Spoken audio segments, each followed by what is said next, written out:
Freedom to use it. First John says, so whatever is born of God overcome the world, and this is the victory that overcomes the world, our faith. That's how we're going to overcome. Look at this second Chronicles 7:11. Thus Solomon finished the house of the Lord, the king's house. Look at this there. And Solomon successfully, this volume just a little bit more, just watch it, successfully accomplished. Oh.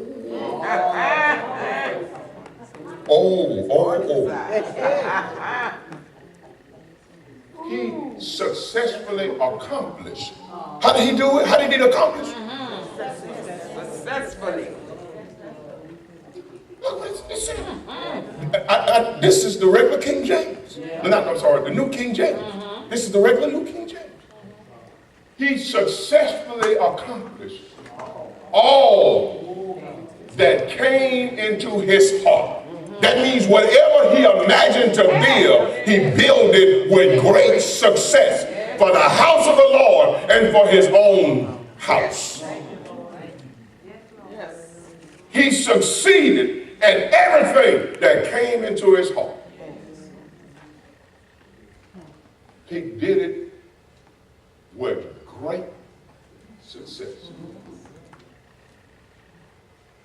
Jesus, Mark 11, affirms the same thing. He answered and said unto the disciples about the fig tree, have faith in God, which faith is have is a possessive word used in the personal. So it's actually kind of a dictatorial command saying use the God-given faith the same way God uses it. Okay.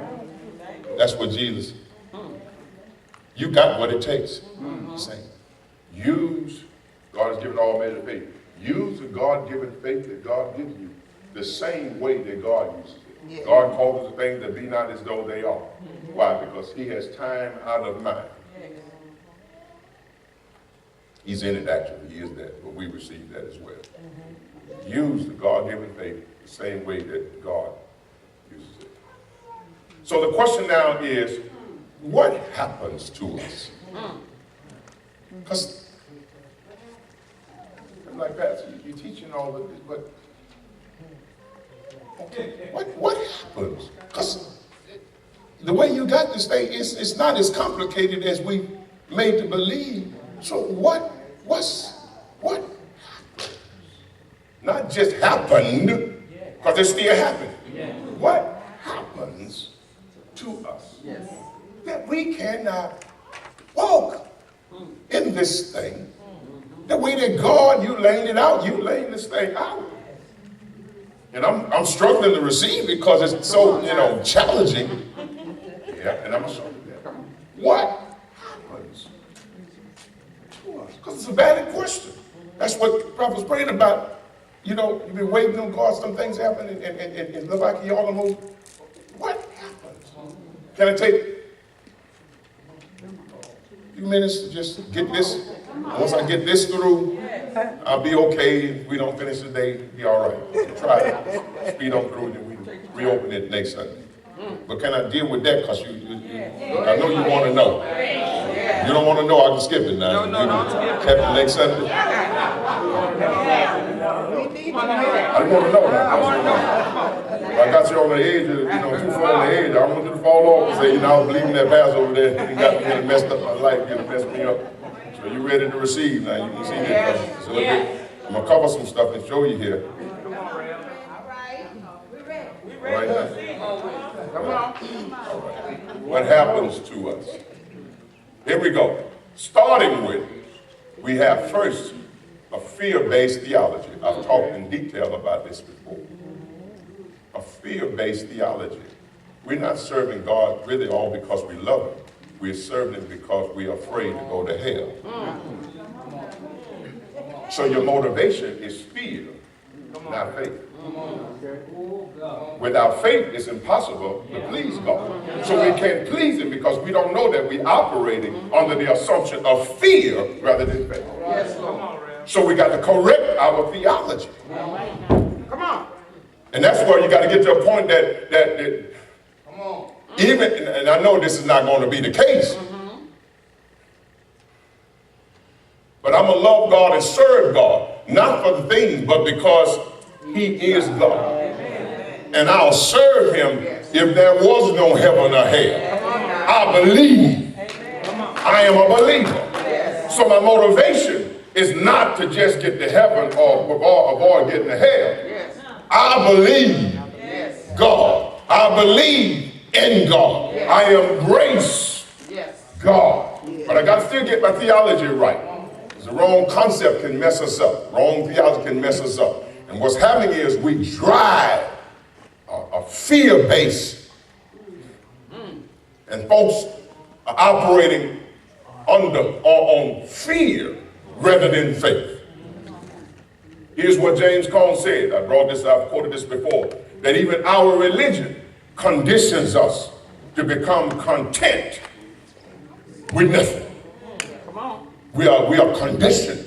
Well, now content can be a good word, because you don't have to thrive for everything by silver and gold. But content also can be a word that kills all your drive for life, all your quest, all of your inspiration and aspirations for success. Contentment kills you.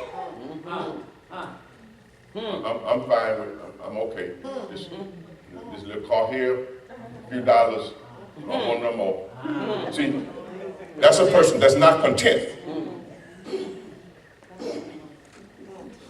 That's a person that's stuck.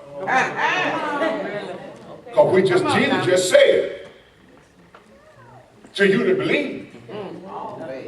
The world is at your disposal. The sky is the limit. So it starts with contentment, which kills ambition and drive and imagination. Second, it creates phobias. So, phobia, fear. Our faith helps to reinforce phobias because we have this concept that even if I get tripped up and miss the mark, God is just angry man waiting to beat me down because I missed the mark. That's not the God that we serve. Now, I'm not telling you to go out here and act crazy, but God doesn't walk around with a stick waiting for you to make the wrong decision. The scripture says if a righteous man falls 7 times God will restore him if he's walking in faith. But our theology says if you don't do this, you're cursed with a curse. The devil is a lie. I'm not cursed. I'm not under no curse. The only curse is the curse that I put on myself. God is not cursing us in the New Testament. In the dispensation of grace, grace is my shield against curse, the curses of the Old Testament. You're not cursed because you don't do something. You just may not get blessed because of your disobedience, but it's not a curse.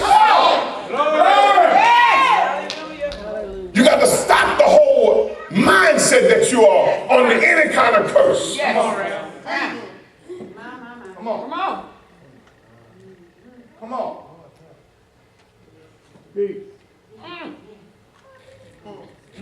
The scripture says, if you sow sparingly, you'll reap.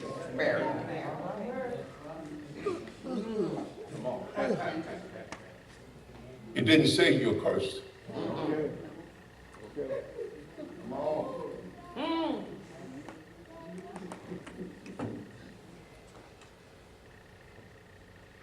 If you operate under the theology that you're cursed, your motivation, even for giving, is out of fear and not faith. God does not sanction or bless fear. He only blesses faith. That's why men can consistently give $5, $10, $20. Hope you don't be that cheap in your thinking. But consistently from his heart, give, purpose this, and end up being blessed with businesses and success. And you like, Lord, I'm giving you the tithe. Lord, I'm giving you, because he's giving out of a heart of love, freedom, willing. And you're giving upon the basis of a fear-driven gift. And so your offering is polluted by your fear, because spirit, your spirit of fear pollutes your gift so that God doesn't receive it. What makes the gift sweet in God's nostrils is when it comes from your heart. So whatever comes from your heart, you know God. But if fear is your motivation, God has not received, cannot receive it. Yes. Wow. Thank you. And too much of what you do is fear-driven rather than faith-driven. Wow. Okay. Help us. Lord. That's why the scripture says the little that a righteous man has is far more precious than the silver and gold of the rich.